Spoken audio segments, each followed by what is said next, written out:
And they are so strong, they're capable of single-handedly clearing an S-rank gate. So to give you an idea of how powerful these hunters are, let me tell you where they started.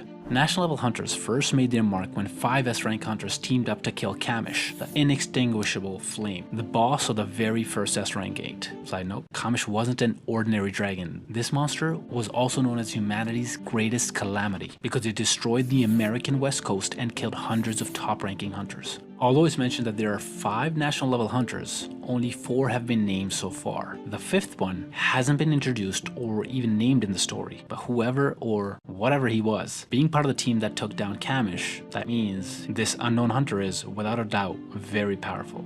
Next up, we have Siddharth Bachchan, the national hunter of India. Like the unnamed national hunter, we don't know exactly what Siddharth's powers are, but since he ranks 4th in the world, he's definitely stronger than the unnamed national level hunter. Also in solo leveling Ragnarok, it was mentioned by Liu Zigang, another national level hunter, that Siddharth had a strong savior complex, which means that Bachchan uses his powers to protect people even when they never asked to be protected.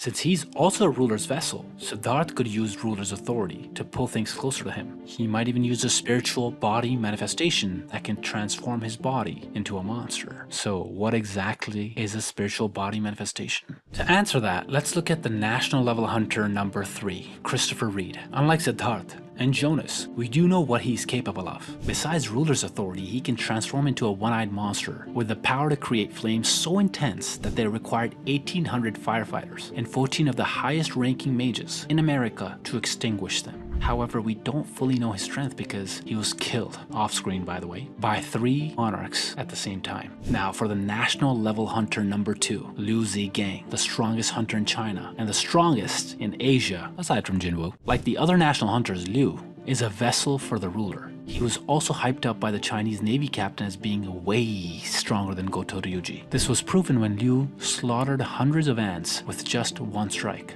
Plus, when giants started emerging from the gates in Tokyo, Japan, one managed to swim across the ocean to China, and Liu easily defeated the giant. Although we didn't see his full power, his twin swords show that Liu is a very powerful swordsman. Next, the strongest and number 1 national level hunter, Thomas Andre, aka Goliath. Thomas is a living legend who not only killed Kamish, but when bitten by the dragon, Andre took Kamish's fang as a souvenir. These later became badass daggers that he gifted to Jinwu. Thomas is also both a tank and fighter class hunter. As a fighter, Thomas is insanely strong. He easily broke through Tusk's hymn of protection, smacked iron as if this shadow were a piece of paper, and delivered a punch so powerful that he blasted Jinwu into the air. But what makes Thomas exceptionally tanky is his ultimate